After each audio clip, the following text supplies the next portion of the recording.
ਦਰਸ਼ਕੋ ਪ੍ਰੀਤਵਾਲ ਤੁਹਾਡਾ ਸਭ ਦਾ ਭਰਪੂਰ ਸਵਾਗਤ ਹੈ। ਹੁਣ ਆਪਾਂ ਗੱਲਬਾਤ ਕਰਨ ਜਾ ਰਹੇ ਹਾਂ ਅਗਲੇ ਇਸ਼ੂ ਦੇ ਉੱਪਰ ਕਿ ਭਾਰਤ ਸਰਕਾਰ ਦੀਆਂ ਖੁਫੀਆ ਏਜੰਸੀਆਂ ਤੇ ਮੀਡੀਆ ਹੁਣ ਤਖਤ ਸ੍ਰੀ ਹਜ਼ੂਰ ਸਾਹਿਬ ਤੋਂ ਆਏ ਯਾਤਰੂਆਂ ਨੂੰ ਕੋਰੋਨਾ ਲਈ ਜ਼ਿੰਮੇਵਾਰ ਦੱਸ ਰਿਹਾ ਹੈ। ਠੀਕ ਇਸੇ ਤਰ੍ਹਾਂ ਜਿਵੇਂ ਤਬਲੀਗੀ ਜਮਾਤ ਨੂੰ ਕੋਰੋਨਾ ਵਾਇਰਸ ਦੇ ਪ੍ਰਸਾਰ ਦੇ ਲਈ ਜ਼ਿੰਮੇਵਾਰ ਦੱਸਿਆ ਗਿਆ ਸੀ। ਅਕਾਲ ਤਖਤ ਸਾਹਿਬ ਦੇ ਬਾਦਲਾਂ ਵੱਲੋਂ ਥਾਪੇ ਐਕਟਿੰਗ ਜਥੇਦਾਰ ਗਿਆਨੀ ਹਰਪ੍ਰੀਤ ਸਿੰਘ ਔਰਾਂ ਦਾ ਕਹਿਣਾ ਹੈ ਕਿ ਤਖਤ ਸ੍ਰੀ ਹਜ਼ੂਰ ਸਾਹਿਬ ਦੇ ਬਹਾਨੇ ਸਿੱਖਾਂ ਨੂੰ ਜਾਣਬੁੱਝ ਕੇ ਬਦਨਾਮ ਕੀਤਾ ਜਾ ਰਿਹਾ ਹੈ, ਜਿਵੇਂ ਕਿ ਤਬਲੀਗੀ ਜਮਾਤ ਦੇ ਇਕੱਠ ਦੇ ਬਹਾਨੇ ਮੁਸਲਮਾਨਾਂ ਨੂੰ ਕੀਤਾ ਗਿਆ ਸੀ। ਇਸ ਬਾਰੇ ਆਪਾਂ ਡਾਕਟਰ ਸਾਹਿਬ ਉਹਨਾਂ ਦੇ ਵਿਚਾਰ ਸੁਣਨ ਜਾ ਰਹੇ ਹਾਂ। ਸੋ ਅਸੀਂ ਚਾਹਾਂਗੇ ਕਿ ਤੁਸੀਂ ਸਾਡੇ ਨਾਲ ਇਸੇ ਤਰ੍ਹਾਂ ਹੀ ਬਣੇ ਰਹਿਣਾ। ਦੇਖਣ ਸੁਣਨ ਲਈ ਤੁਹਾਡਾ ਸਭ ਦਾ ਬਹੁਤ ਬਹੁਤ ਸ਼ੁਕਰੀਆ। ਜੀ ਡਾਕਟਰ ਸਾਹਿਬ ਕੀ ਕਹਿਣਾ ਚਾਹੋਗੇ? ਦੇਖੋ, ਅਸੀਂ ਕੱਲ ਇੱਕ ਸੈਗਮੈਂਟ ਐਕਸਕਲੂਸਿਵਲੀ ਇਸ ਦੇ ਉੱਤੇ ਕੀਤਾ ਸੀ ਜੀ ਕਿ ਕਿਵੇਂ ਜਿਵੇਂ ਇਹਨਾਂ ਨੇ ਤਖਤ ਸ੍ਰੀ ਹਜ਼ੂਰ ਸਾਹਿਬ ਜਿੱਥੇ 3000 ਤੋਂ ਜ਼ਿਆਦਾ ਸਿੱਖ ਪਿਲਗ੍ਰਿਮ ਸਿੱਖ ਯਾਤਰੂ ਪਿਛਲੇ 1 ਮਹੀਨੇ ਤੋਂ ਫਸੇ ਹੋਏ ਸੀ, ਕਿਉਂਕਿ ਜਿਸ ਅੰਦਾਜ਼ ਉਹਨਾਂ ਨੇ ਲਾਕਡਾਊਨ ਕੀਤਾ ਲੋਕਾਂ ਨੂੰ ਕੋਈ ਪਹਿਲਾਂ ਵਾਰਨਿੰਗ ਪ੍ਰੋਪਰਲੀ ਨਹੀਂ ਸੀ, ਜਾਂ ਜਿਹੜੇ ਲੋਕ ਫਸੇ ਨੇ ਉਹਨਾਂ ਨੂੰ ਜੇ ਕੱਢਣ ਦਾ ਪ੍ਰਬੰਧ ਕੀਤਾ ਹੁੰਦਾ ਤੇ ਫਿਰ ਇਹ ਸਾਰੀ ਸਮੱਸਿਆ ਨਾ ਹੁੰਦੀ, ਜਿਹੜੀ ਈਵਨ ਮਾਈਗ੍ਰੈਂਟ ਲੇਬਰ ਜਿਹੜੇ ਲੱਖਾਂ ਦੀ ਗਿਣਤੀ ਦੇ ਵਿੱਚ ਦਿੱਲੀ ਔਰ ਦੂਸਰੇ ਸੂਬਿਆਂ 'ਚ ਫਸੇ ਰਹਿ ਗਏ ਔਰ ਉਹਨਾਂ ਚੋਂ ਕਈ ਜਿਨ੍ਹਾਂ ਦੇ ਕੋਲ ਕੁਝ ਵੀ ਨਹੀਂ ਸੀ ਪੱਲੇ, ਉਹਨਾਂ ਦਾ ਪ੍ਰਬੰਧ ਵੀ ਨਹੀਂ ਸੀ, ਉਹ ਪੈਦਲ ਤੁਰ ਪਏ ਆਪਣੇ ਘਰਾਂ ਨੂੰ। ਲੇਕਿਨ ਇੱਥੇ ਕਿਉਂਕਿ ਤਖਤ ਸ੍ਰੀ ਹਜ਼ੂਰ ਸਾਹਿਬ ਸਾਡੇ 5 ਤਖਤਾਂ ਚੋਂ ਇੱਕ ਹੈ ਔਰ ਇਹ ਉਹ ਮੁਕਾਮ ਹੈ ਹਜ਼ੂਰ ਸਾਹਿਬ ਦਾ ਜਿੱਥੇ ਕਿ 10ਵੇਂ ਪਾਤਸ਼ਾਹ ਗੁਰੂ ਗੋਬਿੰਦ ਸਿੰਘ ਸਾਹਿਬ ਨੇ ਜਿਹੜਾ ਉਹ ਖਾਲਸਾ ਪੰਥ ਨੂੰ ਗੁਰਗੱਦੀ, ਗੁਰੂ ਗ੍ਰੰਥ ਸਾਹਿਬ ਨੂੰ ਗੁਰਗੱਦੀ, ਔਰ ਜਿੱਥੋਂ ਉਹਨਾਂ ਨੇ ਬਾਬਾ ਬੰਦਾ ਸਿੰਘ ਬਹਾਦਰ ਨੂੰ ਪੰਜਾਬ ਵੱਲ ਤੋਰਿਆ, ਗੋਦਾਵਰੀ ਦੇ ਕੰਢੇ ਜਿੱਥੇ ਮੁਕਾਮ ਕੀਤਾ, ਔਰ ਇੱਥੋਂ ਹੀ ਗੁਰੂ ਸਾਹਿਬ ਜੋਤੀ ਜੋਤ ਸਮਾਏ, ਜਿਹੜਾ ਇਸ ਦੁਨੀਆ ਤੋਂ ਰੁਖਸਤੀ ਹੈ ਔਰ ਅਸੀਂ ਉਸ ਨੂੰ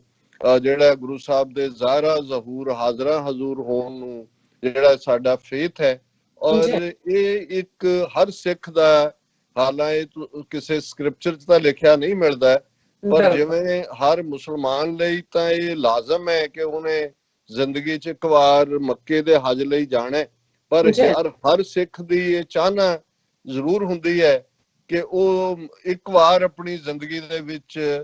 ਤਖਤ ਸ੍ਰੀ ਹਜ਼ੂਰ ਸਾਹਿਬ ਦੇ ਦੀਦਾਰ ਜ਼ਰੂਰ ਕਰੇ। ਇਹ ਕਿਹਾ ਜਾਂਦਾ ਹੈ ਸਾਡੇ ਫੇਥ 'ਚ, ਜਿਹੜਾ ਇਸ ਨੂੰ ਸਿੱਦਕੀ ਸਿੱਖ ਮੰਨਦੇ ਨੇ ਕਿ ਗੁਰੂ ਕਲਗੀਧਰ ਪਾਤਸ਼ਾਹ ਇੰਤਜ਼ਾਰ ਕਰਦੇ ਨੇ ਕਿ ਸਿੱਖ ਇੱਕ ਵਾਰ ਮੇਰੇ ਕੋਲ ਜ਼ਰੂਰ ਆਏਗਾ। ਸੋ ਜ਼ਾਹਰ ਹੈ ਕਿ ਹਜ਼ੂਰ ਸਾਹਿਬ ਲਗਭਗ 1700 ਕਿਲੋਮੀਟਰ ਪੰਜਾਬ ਤੋਂ ਸਾਊਥ ਦੇ ਵਿੱਚ ਹੈ, ਉਹਨੂੰ ਦੱਖਣ ਜਿਵੇਂ ਕਹਿੰਦੇ ਸੀ, ਔਰ ਇਹ ਹੁਣ ਮਹਾਰਾਸ਼ਟਰ ਸਟੇਟ ਦਾ ਹਿੱਸਾ ਹੈ। ਲੇਕਿਨ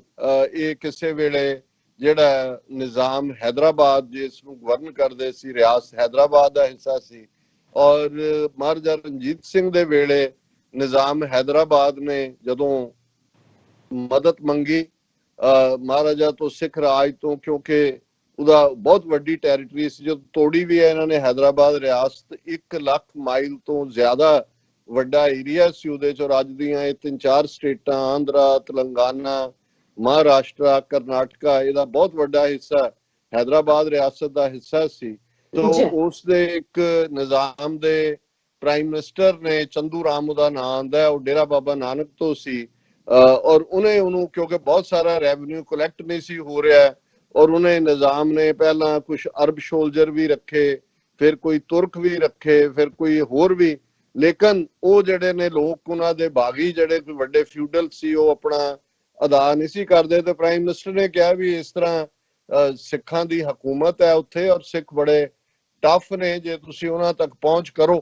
ਤੇ ਇਹ ਜਿਹੜਾ ਇਸ ਦੇ ਵਿੱਚ ਜੇ ਉਹ ਆ ਜਾਣ ਤੇ ਉਹ ਇਹ ਕੰਮ ਕਰ ਸਕਦੇ ਨੇ। ਸੋ ਜ਼ਾਹਿਰਾ ਤੌਰ ਤੇ ਨਿਜ਼ਾਮ ਹੈਦਰਾਬਾਦ ਨੇ ਜਿਹੜਾ ਆਪਣਾ ਇੱਕ ਡੈਲੀਗੇਸ਼ਨ ਭੇਜਿਆ ਔਰ ਉਹਦੇ ਵਿੱਚ ਕਾਫੀ ਤੋਹਫੇ ਵੀ, ਜਿਨ੍ਹਾਂ ਦੇ ਵਿੱਚ ਇੱਕ ਜਿਹੜੀ ਚਾਨਣੀ ਜਿਹਨੂੰ ਕੈਨੋਪੀ ਅਸੀਂ ਕਹਿੰਦੇ ਹਾਂ, ਜਿਹੜੀ ਸਟੱਡੀਡ ਸੀ ਵਿਦ ਜਿਊਲਸ ਐਂਡ ਐਵਰੀਥਿੰਗ, ਉਹ ਐਜ਼ ਅ ਗਿਫਟ ਕੁਝ ਹੋਰ ਗਿਫਟਸ ਦੇ ਕੇ ਭੇਜਿਆ। ਹਾਲਾਂਕਿ ਜਦੋਂ ਸਾਰੀਆਂ ਡਿਸਪਲੇ ਹੋਈਆਂ ਦਰਬਾਰ ਦੇ ਵਿੱਚ ਤੇ ਮਹਾਰਾਜਾ ਰਣਜੀਤ ਸਿੰਘ ਨੇ ਦੇਖਦੇ ਆ ਕਿਹਾ ਵੀ ਇੰਨੀ ਫਸਟ ਕਲਾਸ ਜਿਹੜੀ ਚਾਨਣੀ ਹੈ ਇਹਦੇ ਮੈਂ ਇਹਦੇ ਥੱਲੇ ਬਹਿਣ ਦੇ ਕਾਬਿਲ ਨਹੀਂ ਹੈ, ਇਹ ਤਾਂ ਗੁਰੂ ਦੇ ਦਰਬਾਰ ਜਾਣੀ ਚਾਹੀਦੀ ਹੈ। ਸੋ ਉਹਨੇ ਦਰਬਾਰ ਸਾਹਿਬ ਅੰਮ੍ਰਿਤਸਰ ਨੂੰ ਭੇਟ ਕਰ ਦਿੱਤਾ ਸੀ, ਜਿਹੜਾ ਕਿ ਜੂਨ 84 ਦੇ ਭਾਰਤੀ ਫੌਜੀ ਹਮਲੇ ਵੇਲੇ ਜਿਹੜੇ ਹੀਰੇ ਜਵਾਹਰਾਤ ਔਰ ਉਹ ਚਾਨਣੀ ਨੂੰ ਲੁੱਟ ਕੇ ਲੈ ਗਏ। ਇਹ ਮਹਿਫਲ ਉਹਨਾਂ ਦੇ ਜਿਨ੍ਹਾਂ ਨੂੰ ਪਤਾ ਨਹੀਂ ਹੈ ਕਿ ਭਾਈ ਇਹ ਹਜ਼ੂਰ ਸਾਹਿਬ ਦੇ ਨਾਲ ਵੀ ਕਿਵੇਂ ਤਾਲੁਕ ਹੈ। ਔਰ ਜਦੋਂ ਮਹਾਰਾਜਾ ਰਣਜੀਤ ਸਿੰਘ ਨੇ ਨਿਜ਼ਾਮ ਦੀ ਜਿਹੜੀ ਹੈ ਰਿਕੁਐਸਟ ਉਹਨੂੰ ਮੰਨਿਆ, 1000 ਦੇ 100 ਦੀ ਕਮਾਂਡ ਥੱਲੇ ਜਿਹੜੇ 10 ਜਰਨੈਲ ਬਣਾ ਕੇ ਸਿੱਖ ਫੌਜ ਭੇਜੀ। ਪਰ ਨਾਲ ਹੀ ਮਹਾਰਾਜਾ ਨੇ ਕਿਹਾ ਕਿ ਵੀ ਇੱਕ ਸ਼ਰਤ ਹੈ ਕਿ ਤੁਹਾਡੀ ਰਿਆਸਤ ਦੇ ਵਿੱਚ ਸਾਡੇ ਗੁਰੂ ਦਾ ਸਥਾਨ ਹੈ, ਜਿੱਥੇ ਕਿ ਗੁਰੂ ਸਾਹਿਬਾਨ ਨੇ ਅਖੀਰਲਾ ਵਕਤ ਗੁਜ਼ਾਰਿਆ, ਜੋਤੀ ਜੋਤ ਸਮਾਏ ਨੇ, ਉਹਨੂੰ ਬਿਲਡ ਕਰਨ ਦਾ ਔਰ ਉਹਦੇ ਦੇ ਉੱਤੇ ਜਿਹੜਾ ਸਾਡਾ ਹੱਕ ਜਿਹੜਾ ਉਹ ਕਬੂਲਿਆ ਜਾਣਾ ਚਾਹੀਦਾ, ਜਿਹੜਾ ਉਹਨੇ ਖੁਸ਼ੀ ਕਬੂਲ ਕੀਤਾ। ਔਰ ਇਹ ਹਕੀਕਤ ਹੈ ਕਿ ਜਿਸ ਤਰੀਕੇ ਨਾਲ ਨਨਕਾਣਾ ਸਾਹਿਬ ਸਾਰਾ ਟਾਊਨ ਹੀ ਜਿਹੜਾ ਉਹ ਗੁਰਦੁਆਰਾ ਨਨਕਾਣਾ ਸਾਹਿਬ ਦੀ ਬਲਕੀਅਤ ਹੈ, ਕਿਉਂਕਿ ਰਾਏ ਬੁਲਾਰ ਜਿਸ ਨੇ ਉਸ ਜ਼ਮਾਨੇ ਦੇ ਵਿੱਚ ਜਿਹੜਾ ਉਹ ਸਾਰਾ ਹੀ ਜਿਹੜੀ ਰਾਏ ਭੋਜ ਦੀ ਤਲਵੰਡੀ ਸੀ ਉਹ ਬਾਬੇ ਨਾਨਕ ਦੇ ਨਾਨਕਾਣਾ ਦੇ ਨਾਂ ਥੱਲੇ ਉਹਨਾਂ ਦੇ ਨਾਂ ਲਵਾ ਦਿੱਤੀ ਸੀ। ਔਰ ਅੱਜ ਵੀ 550 ਮੁਰੱਬਾ ਜ਼ਮੀਨ ਨਨਕਾਣਾ ਸਾਹਿਬ ਦੇ ਨਾਲ ਹੈ। ਇਸ ਤਰੀਕੇ ਨਾਲ ਹੀ ਨੰਦੇੜ ਦਾ ਸਾਰਾ ਹੀ ਸ਼ਹਿਰ ਜਿੱਥੇ ਤਖਤ ਸ੍ਰੀ ਹਜ਼ੂਰ ਸਾਹਿਬ ਮੌਜੂਦ ਹੈ, ਇਹ ਗੁਰਦੁਆਰੇ ਦੀ ਮਲਕੀਅਤ ਹੀ ਹੈ। ਔਰ ਉੱਥੇ ਫਿਰ ਮਹਾਰਾਜਾ ਰਣਜੀਤ ਸਿੰਘ ਦੇ ਉਹਨਾਂ ਜਵਾਨਾਂ ਨੇ ਜਿਨ੍ਹਾਂ ਦੇ ਵਿੱਚ ਫਿਰ ਨਾਲ ਜਿਹੜੇ ਨੇ ਮਿਸਤਰੀ ਮਜ਼ਦੂਰ ਮੈਟੀਰੀਅਲ ਇਹ ਵੀ ਸਾਰਾ ਗਿਆ। ਔਰ ਇਸ ਤਖਤ ਸਾਹਿਬ ਨੂੰ ਜਿਹੜਾ ਉਹਨਾਂ ਨੇ ਉਹਦੀ ਬਿਲਡਿੰਗ ਨੂੰ ਬਣਾਇਆ। ਔਰ ਉਸ ਤੋਂ ਬਾਅਦ ਤਾਂ ਪਿਛਲੇ 200 ਸਾਲ 'ਚ ਕਾਫੀ ਤਬਦੀਲੀਆਂ ਹੁੰਦਿਆਂ ਹੁਣ ਇੱਕ ਵੱਡਾ ਮੁਕਾਮ ਹੈ ਜਿੱਥੇ ਲੱਖਾਂ ਸਿੱਖ ਹਰ ਸਾਲ ਜਾਂਦੇ ਨੇ। ਔਰ 3000 ਦੇ ਕਰੀਬ ਪੰਜਾਬ ਚੋਂ ਜਿਹੜੇ ਸਿੱਖ ਨੇ ਆਲਰੇਡੀ ਹਜ਼ੂਰ ਸਾਹਿਬ ਸਨ ਜਦੋਂ ਕਿ ਇਹ ਲਾਕਡਾਊਨ ਕੀਤਾ ਗਿਆ। ਹੁਣ ਇਹ ਕਹਾਣੀ ਸ਼ੁਰੂ ਹੁੰਦੀ ਹੈ ਕਿ ਜਿਵੇਂ ਦਿੱਲੀ ਦੇ ਵਿੱਚ ਤਬਲੀਗੀ ਜਮਾਤ ਦਾ ਇਕੱਠ 13, 14, 15 ਮਾਰਚ ਨੂੰ ਕਰਨ ਦੀ ਆਗਿਆ ਹੋਮ ਮਿਨਿਸਟਰੀ ਦਿੰਦੀ ਹੈ, ਤੇ ਉੱਥੇ 2-3 ਹਜ਼ਾਰ ਤਬਲੀਗੀ ਜਿਹੜੇ ਇਕੱਠ ਲਈ ਆਏ, ਜਿਨ੍ਹਾਂ ਚੋਂ 30 ਦੇਸ਼ਾਂ ਤੋਂ ਆਏ ਹੋਏ ਉਹਨਾਂ ਦੇ ਡੈਲੀਗੇਟ ਵੀ ਸੀ, ਭਾਰਤ ਭਰ ਦੀਆਂ ਬਾਕੀ ਸਟੇਟਾਂ ਤੋਂ ਵੀ ਸੀ। ਔਰ ਫਿਰ ਕਿਵੇਂ ਉਹਨਾਂ ਨੂੰ ਟਾਰਗੇਟ ਕਰਕੇ ਔਰ ਜਦੋਂ ਉਹ ਸਾਰੇ ਲਾਕਡਾਊਨ ਮਾੜਾ ਜਿਹਾ ਖੁੱਲਦਾ ਉਹ ਨਿਕਲਦੇ ਨੇ, ਔਰ ਫਿਰ ਕਿਵੇਂ ਉਹਨਾਂ ਨੂੰ ਹੰਟ ਕਰਕੇ ਜਿਹੜਾ ਉਹਨਾਂ ਨੇ ਜ਼ਲੀਲ ਕੀਤਾ, ਕਿਵੇਂ ਉਹਨਾਂ ਦੇ ਆਗੂ ਨੂੰ ਜ਼ਲੀਲ ਕੀਤਾ ਤਬਲੀਗੀ ਜਮਾਤ ਦੇ, ਔਰ ਕਿਵੇਂ ਬਦਨਾਮ ਕੀਤਾ ਮੁਸਲਮਾਨਾਂ ਨੂੰ, ਕਰੋਨਾ ਵਾਇਰਸ ਬੰਬ ਬਣਾ ਦਿੱਤਾ। ਮੈਨੂੰ ਲੱਗਦਾ ਵੀ ਉਹੀ ਪੈਟਰਨ ਜਿਹੜਾ ਉਹ ਤਖਤ ਸ੍ਰੀ ਹਜ਼ੂਰ ਸਾਹਿਬ ਦੇ ਵਿੱਚ ਵੀ ਫਾਲੋ ਕੀਤਾ ਗਿਆ। ਹੁਣ ਦੇਖਣ ਵਾਲੀ ਗੱਲ ਇਹ ਹੈ, ਜਿਵੇਂ ਅਸੀਂ ਕੱਲ ਵੀ ਇਸ ਦਾ ਜ਼ਿਕਰ ਕੀਤਾ ਸੀ ਕਿ 3000 ਯਾਤਰੂ ਜਿਹੜੇ ਉੱਥੇ ਠੀਕ ਕਮਰਿਆਂ 'ਚ ਨੇ, ਉਹਨਾਂ ਦੀ ਸੈਪਰੇਸ਼ਨ ਹੈ, ਕਿਸੇ ਨੂੰ ਕੋਈ ਸਿੰਪਟਮ ਨਹੀਂ ਹੈ। ਇਹਦੇ ਬਾਵਜੂਦ ਜਦੋਂ ਉਹਨਾਂ ਦੇ ਜਿਹੜੇ ਉੱਥੇ ਬਾਬਾ ਜਿਹੜੇ ਉਹ ਹੈਂਡਲ ਕਰਦੇ ਨੇ ਉਸ ਡੇਰੇ ਨੂੰ, ਬਾਬਾ ਨਿਧਾਨ ਸਿੰਘ, ਉਹ ਕਹਿੰਦੇ ਨੇ ਕਿ ਜੀ ਜਿਹੜੇ ਕਮਿਸ਼ਨਰ ਨੇ ਉਹ ਡਾਕਟਰਾਂ ਦੀ ਟੀਮ ਨਾਲ ਆਉਂਦੇ ਨੇ, 3 ਵਾਰ ਟੈਸਟ ਕੀਤਾ ਜਾਂਦਾ। ਹੁਣ ਇਹ ਗੱਲ ਸਾਹਮਣੇ ਆਉਂਦੀ ਹੈ ਕਿ ਉਹਨਾਂ ਦੀ ਸਕਰੀਨਿੰਗ ਕੀਤੀ ਗਈ ਹੈ ਸਾਰਿਆਂ ਦੀ, ਟੈਂਪਰੇਚਰ ਬਾਕੀ ਕਿਸੇ ਨੂੰ ਕੋਈ ਸਿੰਪਟਮ ਨਹੀਂ ਹੈ। ਹੁਣ ਦੇਖਣ ਵਾਲੀ ਗੱਲ ਇਹ ਹੈ ਕਿ ਜਿਹੜੇ ਉਹਨਾਂ ਦੀ ਮੈਡੀਕਲ ਕਲੀਅਰੈਂਸ ਤੋਂ ਬਾਅਦ ਉੱਥੋਂ ਨਿਕਲਦੇ ਨੇ, 3 ਦਿਨ ਰਾਹ ਦੇ ਵਿੱਚ ਹੈ ਜਿਹਦੇ ਚ ਇੰਦੌਰ ਰੁਕਦੇ ਨੇ। ਹੁਣ ਇੰਦੌਰ ਰੁਕਣ ਦਾ ਜਾਂ ਦੂਜਾ ਕਿਉਂ ਹੋਇਆ, ਕਿਉਂਕਿ ਉਹ ਵੀ ਇੱਕ ਹੌਟ ਸਪੌਟ ਹੈ ਇੰਦੌਰ ਮੱਧ ਪ੍ਰਦੇਸ਼ ਦਾ। ਪੰਜਾਬ ਚ ਆਉਂਦੇ ਆ, ਉਹਨਾਂ ਦੀ ਟੈਸਟਿੰਗ ਦੇ ਨਾਂ ਥੱਲੇ ਕਿਸੇ ਨੂੰ 2 ਘੰਟੇ ਰੋਕਿਆ ਗਿਆ, ਕਿਸੇ ਫਿਰ ਇੱਕਦਮ ਇਹ ਆ ਜਾਂਦਾ ਹੈ ਕਿ ਜੀ ਇਹ 91 ਉਹਨਾਂ ਚੋਂ ਜਿਹੜੇ ਨੇ ਉਹ ਕੋਰੋਨਾ ਪੋਜ਼ਿਟਿਵ ਨੇ ਪੰਜਾਬ ਚ ਕੇਸ। ਔਰ ਸਾਰਾ ਮੀਡੀਆ ਔਰ ਦੂਸਰਾ ਉਸੇ ਤਰੀਕੇ ਨਾਲ ਜਿਵੇਂ ਇਸਲਾਮ ਦੇ ਹਵਾਲੇ ਨਾਲ ਤਬਲੀਗੀ ਜਮਾਤ ਨੂੰ ਮੋਹਰਾ ਬਣਾ ਕੇ ਇਸਲਾਮ ਨੂੰ ਬਦਨਾਮ ਕਰਨ ਦੀ ਲਾਈਨ ਸੀ, ਇਹੀ ਐਗਜ਼ੈਕਟ ਪੈਟਰਨ ਹੁਣ ਇੱਥੇ ਸਾਜ਼ਿਸ਼ ਕਿੱਥੇ ਹੈ। ਔਰ ਜ਼ਾਹਿਰ ਤੌਰ ਦੇ ਉੱਤੇ ਅੱਜ ਹੀ ਸਾਨੂੰ ਚੰਡੀਗੜ੍ਹ ਤੋਂ ਸਾਡੇ ਇੱਕ ਵੀਰ ਜਿਹੜੇ ਰਾਬਤਾ ਰੱਖਦੇ ਨੇ ਸਾਡੇ ਨਾਲ ਡਾਇਰੈਕਟਲੀ, ਉਹਨਾਂ ਦੀ ਸਵੇਰੇ ਕਾਲ ਆਈ। ਉਹਨਾਂ ਨੇ ਕਿਹਾ ਜੀ ਤੁਸੀਂ ਬਹੁਤ ਵਧੀਆ ਡਿਸਕਸ ਕੀਤਾ,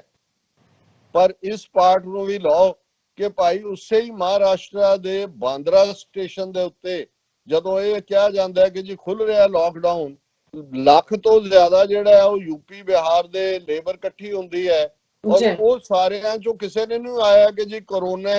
ਜਾਂ ਕਿਹਦੇ ਟੈਸਟ ਹੋਏ ਨੇ। ਆਲ ਆਫ ਏ ਸਡਨ ਇੱਕ ਪਾਸੇ 3 ਵਾਰ ਇਹਨਾਂ ਦੀ ਸਕਰੀਨਿੰਗ ਪ੍ਰੋਸੈਸ ਮਹਾਰਾਸ਼ਟਰ 'ਚ ਹੁੰਦੀ ਹੈ, ਉਹਨਾਂ ਨੂੰ ਕਲੀਅਰੈਂਸ ਮਿਲਦੀ ਹੈ ਜਾਣ ਦੀ। ਪਰ ਆਲ ਆਫ ਏ ਸਡਨ ਜਿਸ ਅੰਦਾਜ਼ ਦੇ ਵਿੱਚ ਇਹ ਸਾਰੀ ਖਬਰ ਨੂੰ ਘੁਮਾ ਦਿੱਤਾ ਗਿਆ ਔਰ ਇਹ ਵੀ ਦੱਸਣ ਦਾ ਯਤਨ ਕੀਤਾ ਗਿਆ, ਹਾਲਾਂਕਿ ਅੱਜ ਹੀ ਇੱਕ ਇੰਟਰਵਿਊ ਮੈਂ ਜਿਹੜੇ ਫਗਵਾੜੇ ਦੇ ਖੁਦ ਜਿਹੜੇ ਸੋਸ਼ਲ ਵਰਕ ਕਰਦੇ ਰਹੇ ਨੇ, ਮਿਊਜ਼ੀਸ਼ੀਅਨ ਨੇ, ਉਹਨਾਂ ਦਾ ਇੰਟਰਵਿਊ ਜਿਹੜਾ ਸੀ, ਉਹਨਾਂ ਨੇ ਕਿਹਾ ਜੀ ਸਾਨੂੰ, ਅਸੀਂ ਜਦੋਂ ਇੱਥੇ ਵੀ ਆਏ ਆ ਕਿਸੇ ਨੇ ਕੋਈ ਨਹੀਂ ਕਿਹਾ, ਅਸੀਂ ਤਾਂ ਖੁਦ ਗਏ ਟੈਸਟ ਦੇ ਲਈ ਹਸਪਤਾਲ, ਔਰ ਉਹਨਾਂ ਨੇ ਕਿਹਾ ਜੀ ਮੇਰਾ ਔਰ 3 ਹੋਰ ਸਾਡੇ ਪਰਿਵਾਰ ਦੇ ਪੋਜ਼ਿਟਿਵ ਪਾਏ ਗਏ ਨੇ। ਉਹਨਾਂ ਕਿਹਾ ਜੀ 2000-3000 ਬੰਦਾ, ਕਿਸੇ ਨੂੰ ਉੱਥੇ ਕੋਈ ਸਿੰਪਟਮ ਨਹੀਂ ਸੀ, ਕੋਈ ਕੁਛ ਨਹੀਂ ਸੀ, ਜਾਂ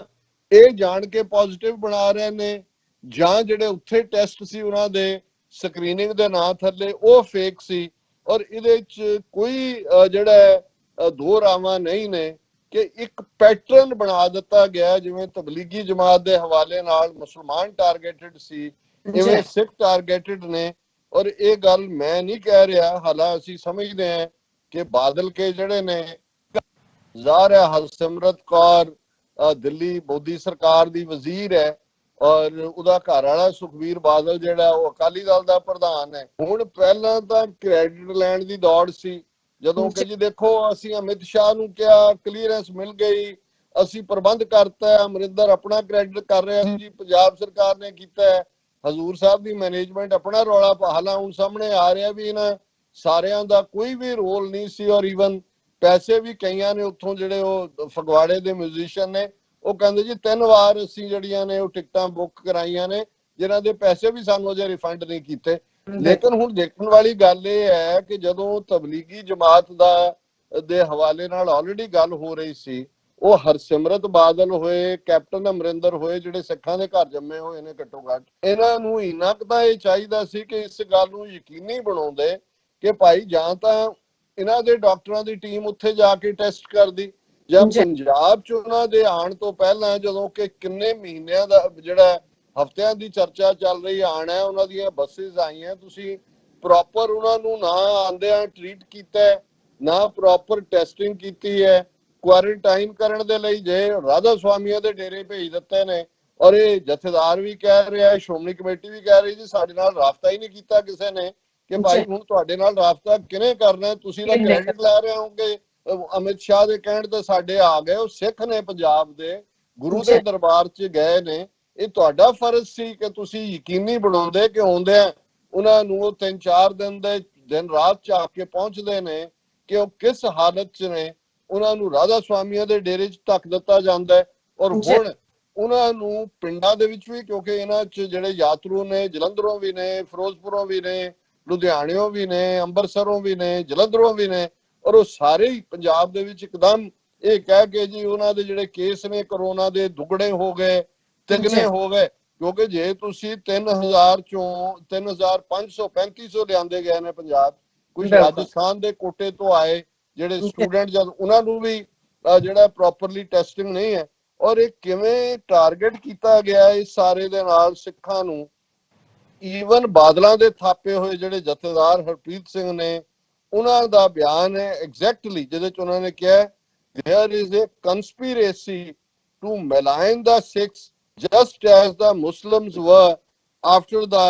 ਤਬਲੀਗੀ ਜਮਾਤ ਐਪੀਸੋਡ। ਕਿ ਇਹ ਬਿਲਕੁਲ ਉਹਨਾਂ ਨੇ ਬਿਲਕੁਲ ਠੀਕ ਬਿਆਨ ਦਿੱਤਾ ਹੈ, ਠੀਕ ਟਾਈਮ ਤੇ ਦਿੱਤਾ ਹੈ। ਕਾਸ਼ ਉਹਨਾਂ ਦੀ ਆਪਣੀ ਜਿਹੜੀ ਮਿਨਿਸਟਰ ਹੈ, ਜਿਹੜੀ ਬਾਦਲਾਂ ਦੀ ਜਿਹਦੇ ਬਣਾਏ ਹੋਏ ਜਥੇਦਾਰ ਨੇ, ਉਹ ਇਸ ਗੱਲ ਨੂੰ ਸੁਣੇ ਕਿ ਭਾਈ ਇਹ ਕੰਸਪੀਰੇਸੀ ਕੌਣ ਕਰ ਰਿਹਾ ਹੈ। ਜ਼ਾਹਰ ਹੈ ਕੋਈ ਸਿੱਖ ਨਹੀਂ ਕਰ ਰਿਹਾ, ਜ਼ਾਹਰ ਹੈ ਕੋਈ ਮੁਸਲਮਾਨ ਨਹੀਂ ਕਰ ਰਿਹਾ, ਇਹ ਵੀ ਜ਼ਾਹਰ ਹੈ ਕਿ ਹੋ ਸਕਦਾ ਈਵਨ ਅਮਰਿੰਦਰ ਵੀ ਇਹ ਨਾ ਕਰ ਰਿਹਾ ਹੋਏ, ਕਿਉਂਕਿ ਅਲਟੀਮੇਟਲੀ ਇਸ ਸਾਰੇ ਦੇ ਉੱਤੇ ਏਜੰਸੀਆਂ ਦਾ ਕੰਟਰੋਲ ਜਿਹੜਾ ਹੈ ਇਹ ਸਾਰਾ। ਉਹਨਾਂ ਨੇ ਫਿਰ ਅੱਗੋਂ ਕਿਹਾ ਕਿ it is being propagated as if Takht Sri Hazur Sahib was the home to coronavirus and these people carried it with them to Punjab. It is a very big conspiracy, ਦਾ ਜਥੇਦਾਰ said। ਮੈਂ ਉਹਨਾਂ ਦੀ ਪੀਟੀਆਈ ਏਜੰਸੀ ਦੀ ਖਬਰ ਕੋਟ ਕਰ ਰਿਹਾ ਕਿ ਭਾਈ ਕਿਵੇਂ ਉਹਨਾਂ ਨੇ ਕਿਹਾ ਕਿ ਭਾਈ ਹੁਣ ਇਹ ਪ੍ਰਭਾਵ ਦਿੱਤਾ ਜਾ ਰਿਹਾ ਕਿ ਜਿਵੇਂ ਹਜ਼ੂਰ ਸਾਹਿਬ ਹੀ ਜਿਹੜਾ ਉਹ ਐਪੀ ਸੈਂਟਰ ਹੋਏ ਜਿੱਥੋਂ ਕਰੋਨਾ ਵਾਇਰਸ ਨਿਕਲੀ ਹੈ, ਔਰ ਉੱਥੋਂ ਲੋਕ ਲਿਆਏ ਨੇ। ਔਰ ਅਸੀਂ ਇਹ ਦੇਖ ਰਹੇ ਹਾਂ ਕਿ ਇਸ ਸਾਰੀ ਕੰਸਪੀਰੇਸੀ ਦਾ ਨਤੀਜਾ ਇਹ ਹੈ ਕਿ ਅੱਜ ਮਹਾਰਾਸ਼ਟਰ ਦੀ ਹਕੂਮਤ ਨੇ ਫੋਰਸੀਬਲੀ ਜਿਹੜਾ ਤਖਤ ਹਜ਼ੂਰ ਸਾਹਿਬ ਲੌਕਅਪ ਕਰ ਦਿੱਤਾ ਹੈ। ਗੁਰਦੁਆਰਾ ਲੰਗਰ ਸਾਹਿਬ ਜਿੱਥੇ ਕਿ ਬਹੁਤ ਸਾਰੇ ਯਾਤਰੂ ਰੁਕੇ ਹੋਏ ਸੀ, ਉਹ ਸਾਰੇ ਨੂੰ ਵੀ, ਔਰ ਬਿਲਕੁਲ ਕਿਸੇ ਵੀ ਲੰਗਰ ਤਾਂ ਦੂਰ ਦੀ ਗੱਲ, ਦਰਸ਼ਨਾਂ ਦੇ ਉੱਤੇ ਵੀ ਪਾਬੰਦੀ ਵਾਲਾ ਮਾਹੌਲ ਬਣਾ ਦਿੱਤਾ ਹੈ। ਸੋ ਇਹ ਜਿਹੜੀ ਸਰਕਾਰ ਦਾ ਹੱਲ ਹੈ, ਇਹਦੀ ਜਸਟੀਫਿਕੇਸ਼ਨ ਹੋਏਗੀ। ਦੇਖੋ ਜੀ, ਅਸੀਂ ਤਾਂ ਇਹ ਲਾਕਡਾਊਨ ਕਰਨਾ ਹੀ ਸੀ, ਔਰ ਹੁਣ ਇਹ ਵੀ ਸਾਹਮਣੇ ਆ ਰਿਹਾ ਹੈ ਵੀ ਜਿਹੜੇ ਇਹ 3500 ਬੰਦਾ ਹੈ ਉੱਥੇ ਏਰੀਆ ਦੇ ਵਿੱਚ ਸੀ ਗੁਰਦੁਆਰਾ ਸਾਹਿਬਾਨ ਦੇ, ਉਸ ਏਰੀਆ ਨੂੰ 1 ਮਹੀਨੇ ਤੋਂ ਬਾਕੀ ਸਾਰੇ ਨਾਲੋਂ ਜਿਹੜਾ ਹੈ ਉਹ ਕੱਟ ਕੀਤਾ ਹੋਇਆ ਸੀ। ਉਹ ਆਲਰੇਡੀ ਲਾਕਡਾਊਨ ਦੇ ਵਿੱਚ ਵੀ ਸੀ, ਔਰ ਉਹ ਏਰੀਆ ਵੀ ਮਹਾਰਾਸ਼ਟਰ ਨਾਲੋਂ ਕੱਟਿਆ ਹੋਇਆ ਸੀ ਬਾਕੀਆਂ ਨਾਲੋਂ। ਸੋ ਫਿਰ ਇੰਨੀ ਵੱਡੀ ਗਿਣਤੀ ਚ ਜਾਂ ਤਾਂ ਇਹ ਪੰਜਾਬ ਵਾਲੇ ਜਿਹੜੇ ਨੇ ਇਹ ਨੰਬਰ ਇਸ ਕਿਸਮ ਦਾ ਦੇ ਰਹੇ ਨੇ, ਔਰ ਇਹ ਗੱਲ ਰਿਪੀਟਡਲੀ ਬਹੁਤਿਆਂ ਨੇ ਕਹੀ ਹੈ ਕਿ ਕਿਸੇ ਦੇ ਕੋਈ ਸਿੰਪਟਮ ਨਹੀਂ ਹੈ। ਹੁਣ ਜ਼ਾਹਿਰ ਹੈ ਕਿ ਵੀ ਜੇ ਉੱਥੋਂ ਵੀ ਟੈਸਟਿੰਗ ਪ੍ਰੋਪਰ ਨਹੀਂ ਹੋਈ ਕਿ ਜੀ ਉਹ ਸਕਰੀਨਿੰਗ ਕੀਤੀ, ਹੁਣ ਇਹੀ ਪ੍ਰੋਸੀਜਰ ਜਦੋਂ ਹੁਣ 에ਅਰਪੋਰਟ ਖੁੱਲਣਗੇ ਜਾਂ ਖੁੱਲ ਰਹੇ ਨੇ ਜਾਂ ਜਿਹੜੇ ਬਾਹਰੋਂ ਆਉਂਦੇ ਨੇ, ਹਰ ਇੱਕ ਦਾ ਟੈਸਟ ਤਾਂ ਅਮਰੀਕਾ ਵੀ ਅਫੋਰਡ ਨਹੀਂ ਕਰਦਾ। ਉਹਦੇ ਚ ਵੀ ਇਹੀ ਹੁੰਦਾ ਕਿ ਸਕਰੀਨਿੰਗ ਹੁੰਦੀ ਹੈ। ਜੇ ਸਕਰੀਨਿੰਗ ਦੇ ਵਿੱਚ ਕੋਈ ਸਿੰਪਟਮ, ਕਿਉਂਕਿ ਇਹਦਾ ਟੈਸਟ ਜਿਵੇਂ ਦੱਸਿਆ ਗਿਆ, ਕੱਲ ਹੀ ਡਾਕਟਰ ਰਣਜੀਤ ਸਿੰਘ ਗੱਲ ਕਰ ਰਹੇ ਸੀ ਕਿ ਭਾਈ ਇਹ ਕਾਫੀ ਪੇਨਫੁਲ ਟੈਸਟ ਵੀ ਹੈ, ਨੱਕ ਦੇ ਵਿੱਚੋਂ ਦੀ ਉਹ ਕੱਢਿਆ ਜਾਂਦਾ ਹੈ ਸਵਾਬ ਦੇ ਨਾਲ, ਔਰ ਦੂਜਾ ਲੇਕਿਨ ਟੈਸਟ ਅਮਰੀਕਾ 'ਚ ਵੀ ਉਹਦਾ ਹੀ ਕੀਤਾ ਜਾਂਦਾ ਜਿਹਦੇ 'ਚ ਸਿੰਪਟਮ ਹੁੰਦੇ ਨੇ। ਸੋ ਇਹ ਸਾਰਾ ਪ੍ਰੋਸੈਸ ਕੀ ਹੈ, ਕਿਵੇਂ ਧੋਖਾ ਕੀਤਾ ਜਾ ਰਿਹਾ ਹੈ, ਕੀ ਕੀਤਾ ਜਾ ਰਿਹਾ, ਪਰ ਇਹਦੇ 'ਚ ਕੋਈ ਸ਼ੱਕ ਨਹੀਂ ਹੈ ਕਿ ਡੈਲੀਬਰੇਟਲੀ ਇਹ ਇਹਨਾਂ ਨੇ ਹੁਣ ਸਿੱਖਾਂ ਨੂੰ ਟਾਰਗੇਟ ਕੀਤਾ ਹੈ। ਅਸੀਂ ਤਾਂ ਜਦੋਂ 4 ਦਿਨ ਅਜੇ ਕੋਈ ਵਾਹ ਦੀ ਗੱਲ ਹੁੰਦੀ ਹੈ ਉਹ ਕਰਕੇ ਹਟਦੇ ਹੀ ਹੈ ਕਿ ਭਾਈ ਦੇਖੋ ਦੁਨੀਆ ਭਰ ਦੇ ਵਿੱਚ ਤਾਰੀਫ ਹੋ ਰਹੀ ਹੈ ਕਿਵੇਂ ਸਿੱਖ ਇਸ ਮੁਸੀਬਤ ਦੀ ਘੜੀ ਦੂਸਰਿਆਂ ਦੀ ਮਦਦ ਲਈ ਨਿਕਲੇ ਨੇ। ਭਾਰਤ ਦੇ ਹਵਾਲੇ ਨਾਲ ਸੀ ਕਿ ਜੀ ਚੌਥਾ ਹਿੱਸਾ ਮੁਲਕ ਨੂੰ ਉਹਨਾਂ ਨੇ ਬਚਾਇਆ, ਹਿੰਦੂ ਲੀਡਰ ਕਹਿ ਰਹੇ ਨੇ, ਪਰ ਅੱਜ ਹੁਣ ਉਸ ਸਾਰੀ ਕੌਮ ਨੂੰ ਟਾਰਗੇਟ ਕਰ ਦਿੱਤਾ ਗਿਆ। ਪੰਜਾਬ ਦੇ ਵਿੱਚ ਵੀ ਜਿਹੜਾ ਇਸ ਕਿਸਮ ਦਾ ਮਾਹੌਲ ਬਣਾ ਦਿੱਤਾ ਗਿਆ। ਮੀਡੀਆ ਦੇ ਕੋਲ ਵੀ ਸਿਰਫ ਤੇ ਸਿਰਫ ਇਹੀ ਗੱਲ ਰਹਿ ਗਈ ਹੈ। ਸੋ ਅਸੀਂ ਬਿਲਕੁਲ ਸਹਿਮਤ ਹਾਂ ਇਸ ਗੱਲ ਦੇ ਨਾਲ ਜਿਹੜੀ ਐਕਟਿੰਗ ਜਥੇਦਾਰ ਹਰਪ੍ਰੀਤ ਸਿੰਘ ਹੋਰਾਂ ਨੇ ਕਹੀ ਹੈ ਕਿ this is a very big conspiracy. ਬਿਲਕੁਲ ਉਹਨਾਂ ਲਾਈਨਾਂ ਦੇ ਉੱਤੇ ਹੀ ਜਿਵੇਂ ਤਬਲੀਗੀ ਜਮਾਤ ਦਾ ਆਧਾਰ ਬਣਾ ਕੇ ਸਾਰੇ ਮੁਸਲਮਾਨ ਭਾਈਚਾਰੇ ਨੂੰ ਬਦਨਾਮ ਕੀਤਾ ਗਿਆ ਸੀ। ਜੀ ਡਾਕਟਰ ਸਾਹਿਬ, ਤੁਹਾਡਾ ਬਹੁਤ ਬਹੁਤ ਸ਼ੁਕਰੀਆ। ਇੱਥੇ ਲੈਣੇ ਅਪਡੇਟ ਵਿਊਅਰਸ ਦੱਸਣਾ ਇਸੇ ਤਰ੍ਹਾਂ ਹੀ ਬਣੇ ਰਹਿਣਾ। ਮਿਲਦੇ ਹਾਂ ਆਫਟਰ ਦਿਸ ਸ਼ਾਰਟ ਬ੍ਰੇਕ।